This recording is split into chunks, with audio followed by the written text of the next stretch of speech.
Oh, hello there. I didn't see you. Well, top of the morning to you. It is I, Sina, the gorgeous princess of Africa. No. Hi guys. I'm Sina. Welcome to my YouTube channel. I don't know how this works, but it is my YouTube channel now. So you're gonna have to listen to me. And also I did not wake up at 8 a.m. to, put on my favorite turtleneck and my favorite wig just to record this video. But so what are we gonna do today? So basically, to my fellow future teachers and teachers out there, today we are going to discuss. Oh, I'm going to stare at my screen and talk to you about certain key considerations when planning a lesson as a bomb ass teacher. So let's just cut to the chase and get into it. What is a lesson plan? Like, what does it take to write a lesson plan?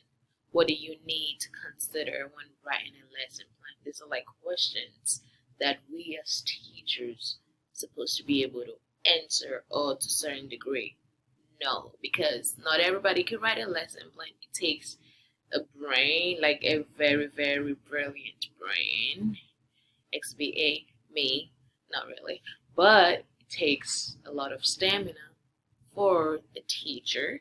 It takes a lot of patience for a teacher. It takes a lot of time for a teacher to write a very successful lesson plan that just does not revolve around the teacher, but mostly the student. So what is all this hype about writing a lesson plan? Like, what does it take? Well, let's dig into it. So there's a couple of steps that you need to. Also, I have written my stuff on my phone, so I'm gonna be reading some of it. So do not judge me out here. So, what are certain things to consider for a lesson plan? First of all, you have to know your students. They are your number one priority. You cannot write a lesson plan that's like basically surrounded by you and you alone. You just have to know your student, not just knowing their name, but knowing their interest, what they are into, their like attention span, the ability to work together in a group, their prior knowledge to whatever lesson that you had before. So it is very imperative for you to like know that certain aspect of it to be able to incorporate that in a lesson plan. The second step to consider is knowing your content. Okay, so we cannot write a lesson plan right off the bat without like researching the subject matter. Like, I am trying to be an English teacher. I cannot write a lesson plan that is about like, I don't know, like mitosis or something. I don't know anything about those stuff.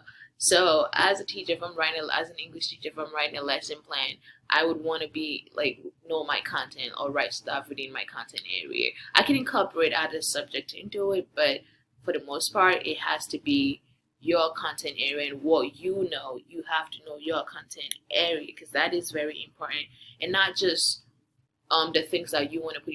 You want to include, but as a teacher, but you also have to know the state standards. The That was my boyfriend that just texted me, but it don't matter. You have to know the state curriculum and everything. Be able to utilize those stuff in your lesson plan because it is very, very important. Another thing you need to know is materials. You have to know what your student want, what they are capable of using, like what type of technology do some of the student need. Like, do you need a PowerPoint, some library services, like some outside resources? And I think we got to see this in our template for the lesson plan. Like the very first beginning, we have like the class description or rational that is basically knowing your students and exactly me again. And then we have the content area where you are trying to teach the student. That would be like the VA, SOs and the curriculum and stuff. And then we have the materials what is being what you are going to bring forth to the table to help you assist your students. So Those are very, very important things to consider when making a lesson plan. Now, let me just dive into it a little bit. So, we talked about knowing your students, knowing your contents, and materials.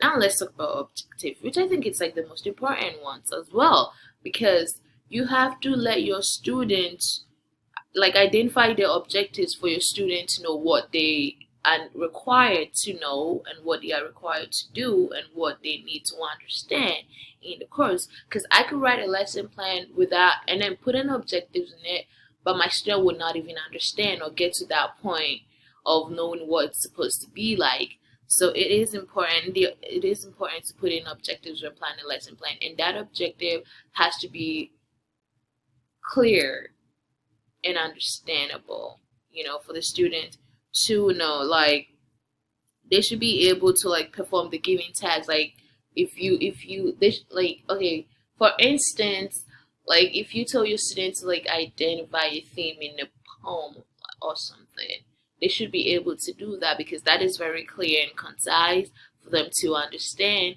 But if you are giving them some crazy objective to attain, and knowing your student, knowing their level of knowledge, and they are not able to come up with or be able to perform that task, I'm not saying you failed as a teacher, but I'm saying you failed as a teacher.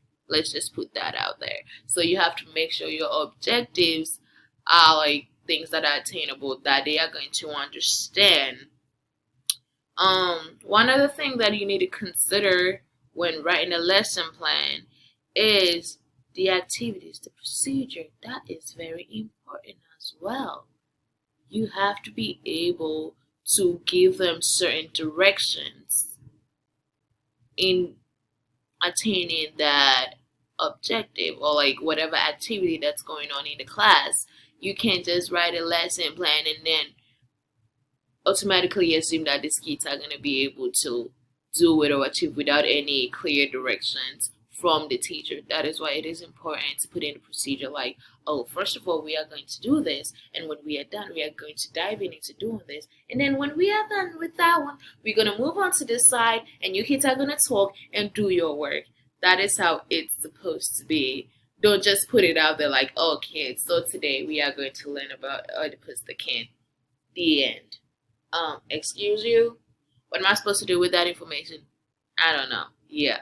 So you have to be able to put forward that procedure or like those activities, like highlight them, make it very clear for them to know that this is what you are supposed to do in throughout the lesson. Also, development. I put development basically like how to like whatever model they're supposed to like go through. Like, I think it's imperative to for teachers. Damn, why am I even slurring my words now? I don't know either. Anyways, let me just sip on my tea because the sister is thirsty. That's why she is slurping her words. Slurping her words. Slurring her words. What? And I'm supposed to be a teacher. Anyways, speaking of development, basically modeling a certain type of behavior for your student to follow suit, and also being able to what's the word I'm looking for? Facilitate a learning environment where they're able to grow, not just as students, but as human beings, I guess, because you do not want your kids to come out of school, like come out of class, and then when they step outside the world. I mean, I'm not telling you to be some queen mother, I don't know, godmother or something to automatically change their life outside the classroom, but you have to be able to incorporate certain aspect of life to the lesson and to see their progress and their growth in the lesson outside of the classroom. Another thing that a teacher or future teachers like myself ought to consider when planning a lesson is assessment. Okay? You have to be able to know what your kids are doing. You have to be able to know what they understand, because it really is important. It is important. So let me just dive in, give you a little bit of the assessment. So we have diagnostic, we have formative, and summative. And it's like beginning, middle, end. So basically, the diagnostic is the first thing you do to check prior knowledge of what they know. Like, example of that would be like a warm up, or like, I don't know, like basically a warm up right before your lesson, just to know what, like, just to check for understand, like, oh, you guys have a little knowledge of what this is, and it's not supposed to be graded. That just gives you like a little, I would say, like a little joy for a teacher knowing that, oh, my kids already know a certain thing. Like, that's exciting, because when I did my lesson, and then when I did a warm up and the kids answered the question, like, I was so excited. I was like, oh my god, like they know a little bit. It's exciting. So the second one is summative. Summative. No, the second one is formative assessment. That is like drawing the lesson. You have to check for knowledge. You have to check for understanding. It doesn't necessarily have to be a quiz or anything. It could be you just walking by your students and asking them, do you understand? Like, do you have any questions? Like, some of that sort. And that doesn't necessarily have to be graded as well. However, a summative assessment needs, for the most part, graded. It's like the very last stage. So that could be like an exam after the lesson, a quiz, an essay, a research paper, like you name it. Like the little song, I got green beans. This would be like, I got quiz, research, what's the other one? Exams, you name it. I don't know.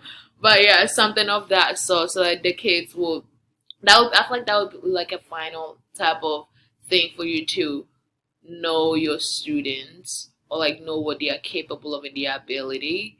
And that will actually help in planning the next lesson. And one other thing that I wanted to include, I don't know if that's necessarily supposed to be included in a lesson plan, but this is for like for the teacher itself, like teacher reflection.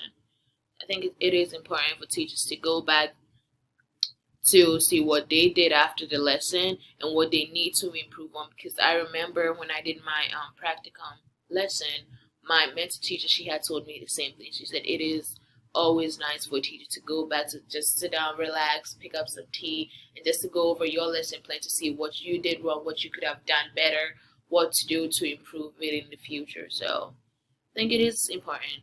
Well, guys, I am running out of time. I thought this was gonna last like 5 to 10 minutes, but it's actually 13 minutes and going on.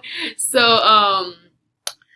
I'm glad you guys decided to sit in and listen to me just talk, that's all.